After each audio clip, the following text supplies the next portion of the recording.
Estamos na terceira cúpula de integridade nas apostas esportivas com Khalid, CEO da IBIA, uma das mais importantes entidades de combate à manipulação de resultados e de políticas e práticas com incentivo à integridade esportiva.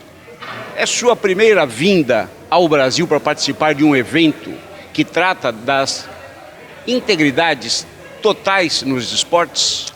Yes, well, on integrity it is, but it's not my first trip to Brazil because I came last year to Sao Paulo for the big gambling conference that took place in Morumbi. So I had an opportunity then to meet with a number of the betting operators, with the regulator and the other stakeholders. But for a purely integrity-focused event, yes, this is my first trip to Sao Paulo and to Brazil to talk about integrity issues at this level. E o Brasil está preparado para a integridade esportiva? Os órgãos de regulamentação estão atentos a isso e sabendo o que fazer? Well, the whole point of this event is that we are all beginning to work together so that we are all prepared for the market when it opens on January 25. We have all the stakeholders in the room. We have the sports, we have the betting operators, we have the trade associations, we have the athletes. So we have a lot of the stakeholders in the room working and speaking together to make sure that we're all prepared for the opening of the market. Is a good moment to Brazil discuss integrity?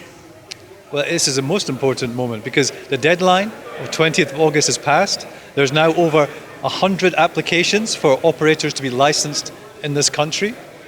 And so right now is the perfect time to start talking about this. And we've been talking about this for the last 18 months as well. It's not just now, but now it's showtime because on the 1st of January, the market opens up and we have to be ready.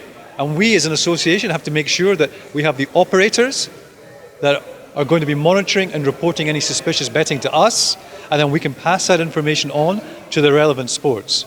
And one of the objectives I have, being in Brazil, is to make sure that we have established lines of communication with the different sports based in Brazil. Como a IBIA pode contribuir mais efetivamente com o futuro mercado regulado brasileiro?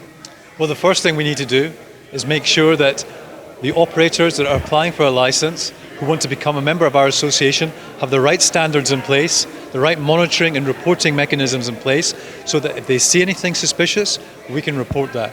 The second thing we need to start to think about is about education and about working with the other stakeholders about putting together an education program so it's preventative, that it reaches out to the athletes so that they know the do's and don'ts of sports betting. So those are the two objectives that we really need to be working on. Tanto as ações de combate quanto as ações, vamos dizer, de prevenção anterior já vêm sendo aplicadas no Brasil e mais ainda, quantos associados brasileiros fazem parte da IBIA?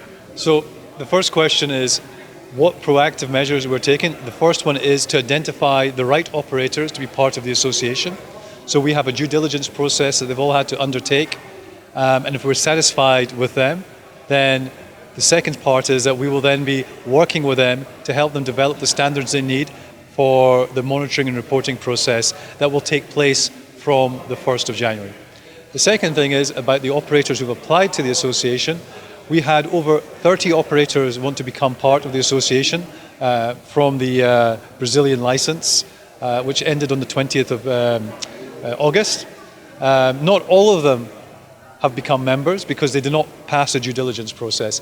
At the moment, we're not going to give a number on the amount of operators because we still have to do some further work. But in November, when they get the licenses, we'll then be able to tell you how many operators have become members of the association. So basically, we're waiting for them to get their license before we can announce the operators that are part of the association. Thank you very much. Thank you.